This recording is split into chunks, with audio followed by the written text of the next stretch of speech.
Sur cette image de synthèse, voici la première éolienne flottante qui sera implantée sur les côtes françaises. Un ensemble expérimental remorqué l'été prochain à 20 km au large du Croisic.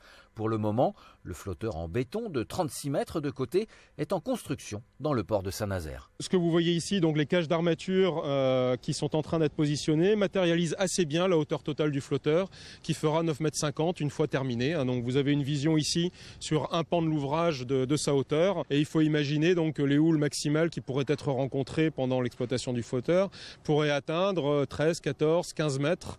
Donc c'est assez significatif. À quelques kilomètres, les pales de la future éolienne, 40 mètres de long, en alliage de carbone. L'ensemble sera fixé sur les fonds marins avec des câbles en nylon reliés à ces ancres. En mer, en fait, il y a un vent beaucoup plus constant, beaucoup plus fort qu'à terre. Ensuite, on a beaucoup moins de contraintes logistiques. Donc on peut mettre des éoliennes beaucoup plus grosses et on peut faire des projets de plus grande dimension. Donc il faut réaliser qu'une éolienne, un projet de ferme éolien en mer, aujourd'hui, c'est une petite centrale nucléaire. Alors que les projets d'éolien terrestre sont une dizaine d'unités. En mer, on est plutôt sur une cinquantaine d'unités. Le groupe Ideol exploite déjà ses installations en Norvège et au Portugal. Le Japon a commandé 4 éoliennes flottantes au large de Fukushima pour la mi-2018.